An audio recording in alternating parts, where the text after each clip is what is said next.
Hello, this is Jo Fay from the Swiss Connection Science Podcast.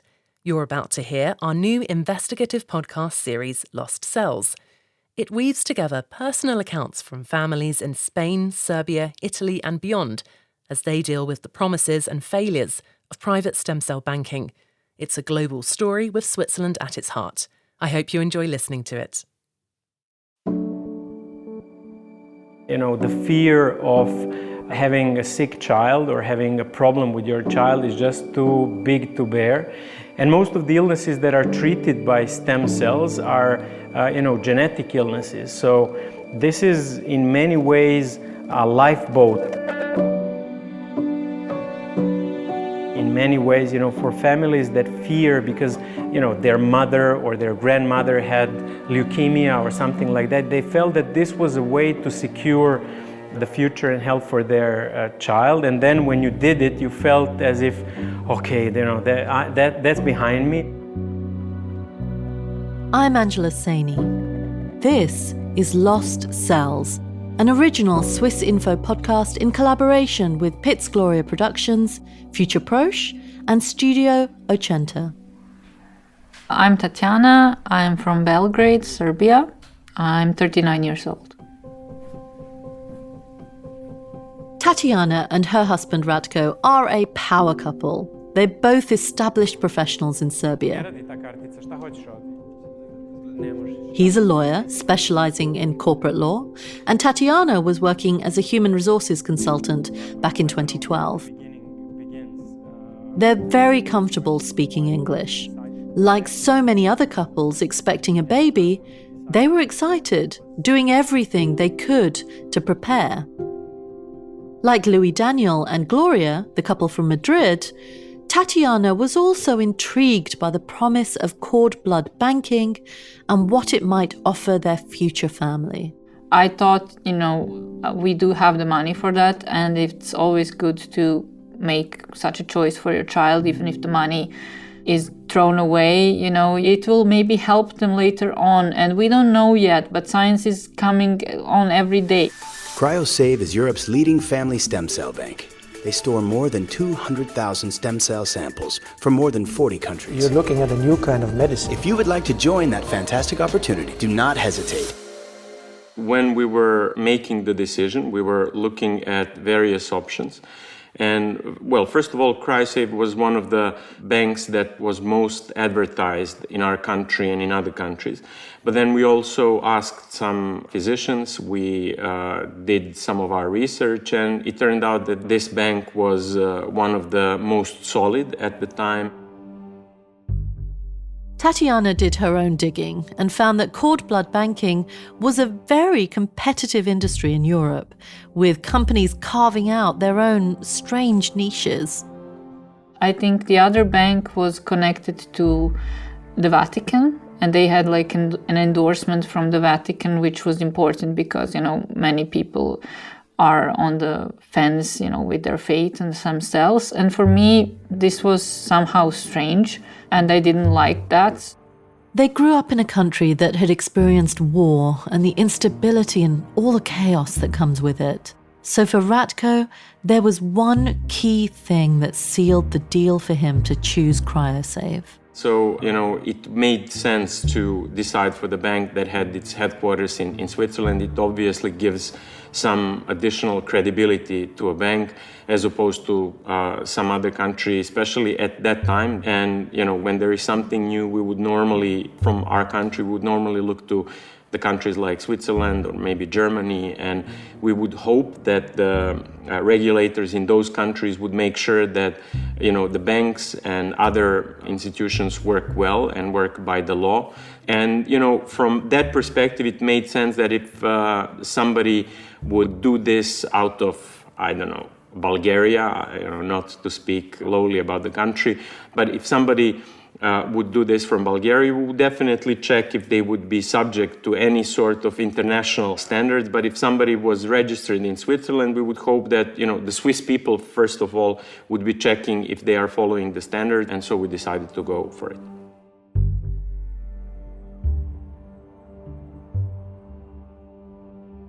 When I was pregnant and when I was thinking about banking my child's cord blood, the cord blood bank, doesn't matter which one, the one I picked or another one, they would all tell you, you're doing this for your child. It's really important. It will maybe help them later on. And we don't know yet, but science is coming on every day.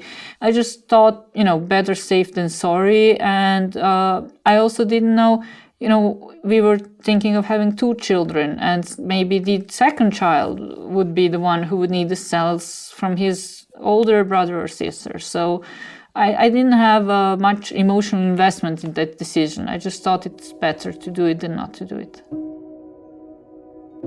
Soon the baby was due. Tatiana was set to have a C-section, and this was the moment that her decision to store her baby's cells went from theory to reality.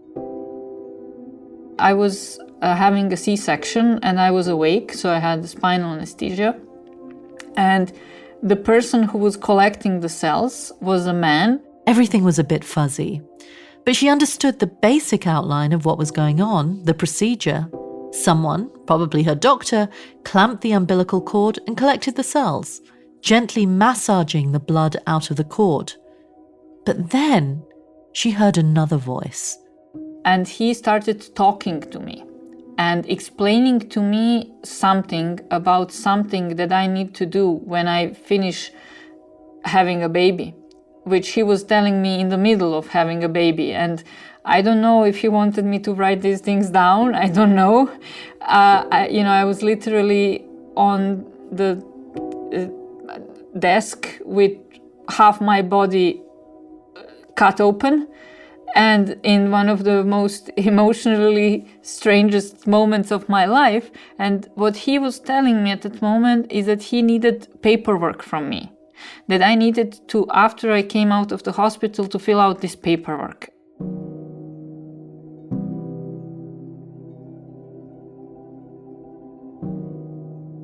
Tatiana and Ratko's plan to bank the cord blood was done in the belief that they were doing the best for their baby, both now and in the future. This was the promise that cord blood banking companies relied on.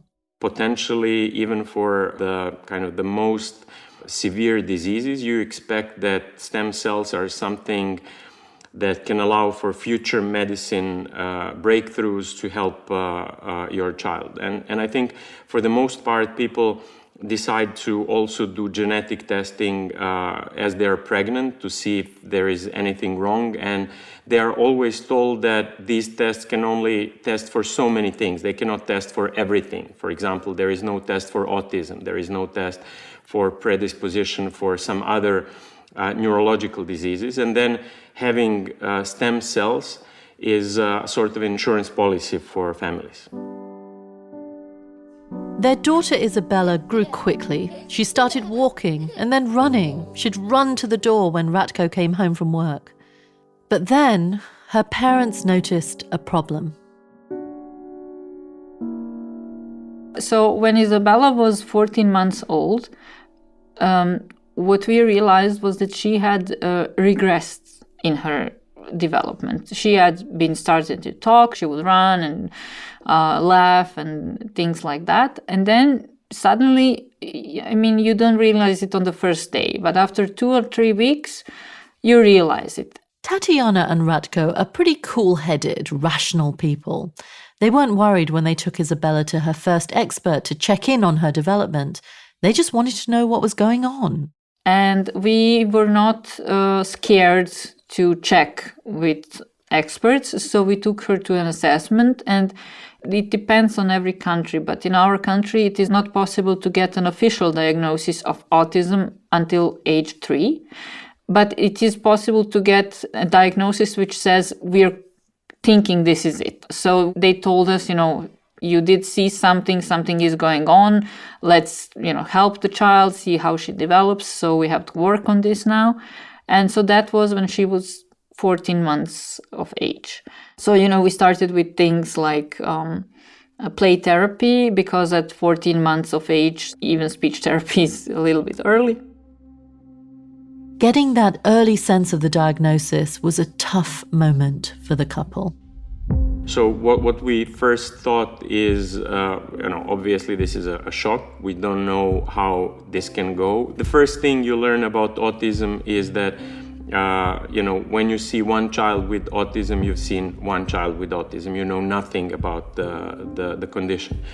So, as many children with autism there are as many cases of autism. So it's a sort of a group name for a condition that is not still enough researched. And our first thought was not with the stem cells. But then, as we were looking for various treatments and various options, we realized that this was in many ways a neurological condition. And, if there is a neurological basis, then you think about, the brain does not regenerate itself all on its own. And then one thing led to another. And my wife saw that there was a treatment that is being developed at Duke University. And their medical research center was actually experimenting with the use of stem cells from cord blood. We're looking towards science and medicine to help our child develop as well as she can.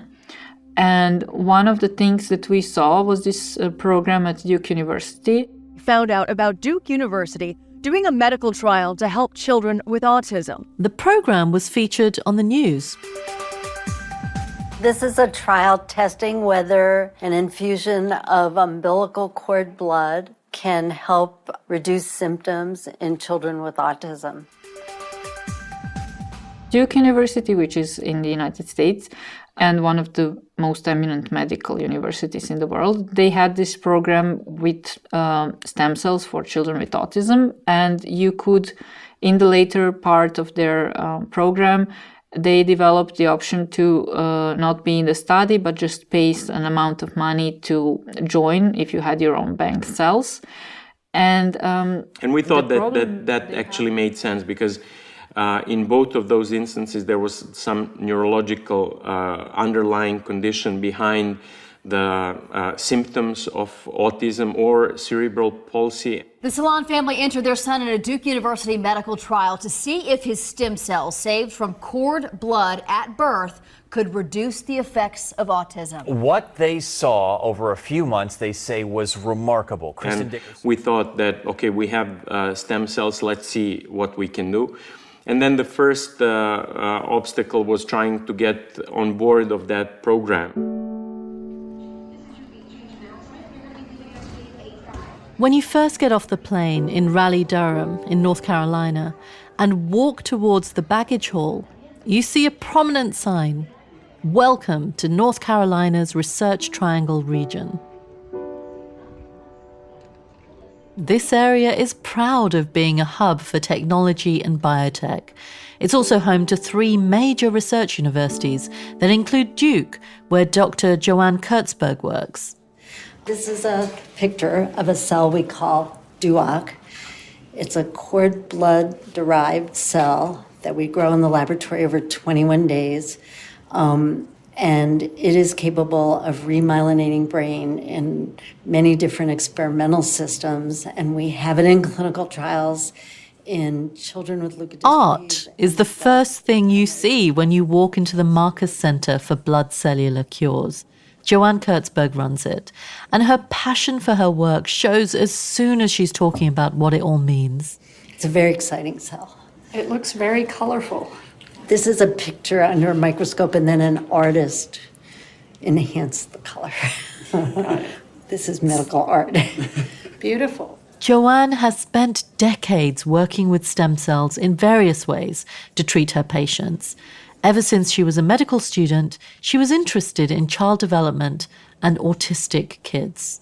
I liked complex medicine and chronic care of kids. And in my fellowship, some of this is serendipitous, but I started working with blood stem cells in the laboratory. I guess the only theme in my life was I liked working with kids and I wanted to do something in pediatrics, and one thing happened and another along the way. And throughout her career, her interest in children with autism was there since early days in college. We had the experience of transplanting a few children with autism or Asperger's syndrome who happened to have leukemia and needed a transplant for the leukemia. And we observed improvement in their autism symptoms after the transplant. There was a lot of interest in her community of specialists in pursuing trials to look at whether cells from cord tissue or cord blood might help children with autism. And since we had similar programs in children with cerebral palsy, we expanded our clinical approach to look at whether it was safe to infuse a child's own cord blood in a child with autism, and later to compare that to a placebo treatment to see if there was an effect of the therapy. Working with kids who have autism presented unique challenges. I will say treating a child with autism is very different because just coming to the hospital, coming to a clinic, getting an IV, being out of their normal situation is stressful for them. Her team moved from level 1 onto the next phase of the clinical trial. We did a phase 2 randomized placebo-controlled trial on 180 kids with autism, giving them either an infusion of their own cord blood or a donor cord blood or a placebo, and then checking at 6 months whether they had improvement in various types of symptoms of autism. And that included social behaviors and communication. When the team analysed what's called the primary endpoint to see if the therapy is effective, that came out negative. There was no difference between the kids who got the placebo and the ones who got the cord blood infusion. But there were some surprises. But when we looked at some of the secondary outcome measures like communication and executive functioning, and some of the physiologic measures like eye tracking and EEG, we saw that the children who got cord blood appeared to have a benefit. Stories from parents whose children saw benefits from the trial started making the news and spreading across the internet in parent groups online. Tell us, how were things before your daughter received the stem cell treatment? So Gracie started showing signs of autism around 18 months old, and by 2 years of age, she had the diagnosis of autism. Yeah, what we saw was, obviously the hand flapping, nonverbal, confrontational agitation, definitely tantrums. I mean, tantrums so bad that it would scare her own sister. It really affected everyday life. Was it the stem cells? All we know is that something happened to her.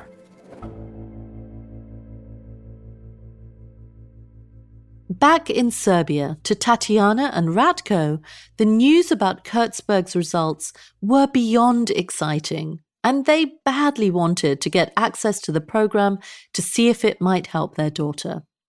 But they faced a lot of hurdles. Because as with any medical study, they had to track how children with autism would be before the treatment and after the treatment. And because being able to speak and understand speech was a big part of autism outlook, they would take only children from the US because they understood English. They had to do the medical study in a very rigorous way. So that was the first obstacle that we faced. And they tried their best to sway Duke to let them gain access and kept their fingers crossed. Look, Isabella is learning English as her first language, almost, and she speaks it as good as she does Serbian, so we think that she would be a good candidate. But then, they told us, look, we really cannot do this because it would be a problem in our study, in our statistics. And that was the first sort of a disappointment. But then they had something that is called expanded access protocol that they do once they close the study. So they will now process the results and see how the results are going. But because this treatment was found to be very safe, they were actually able to expand the access to people who would not be maybe part of the study, but could potentially benefit from it. So Duke allowed them in under the expanded access portion of the work on autism. Ratko and Tatiana were thrilled. They knew they had Isabella's cord blood. It was safe in a nitrogen tank in Geneva. kept freezing cold and strong just for the day they needed it. All they had to do was get the cells to North Carolina. How hard could it be? So we were hoping for our child to receive this therapy, and naturally in developmental treatments, everything, the sooner you do it, the better it is. The brain is younger and can take this therapy better and use it. And so it was very stressful for us, so many phone calls. And you have this stress, am I calling too much, am I not calling enough? Then you have to think, how will I present myself? You have to be strong for this phone conversation. It's not easy. You're calling one of the most eminent medical universities in the world, and you're calling the people who are holding your child's stem cells. So this was a very stressful period of 2 years and so many choices to make. So it was a period of work and hope for us, and something we were invested in emotionally, not because we were thinking this will necessarily 100% help her, but because it is our duty as parents to ensure to our child all the chances that can help her. It's our job, and what we have to do to feel good as parents. That's next time on Lost Cells. I'm your host, Angela Saini.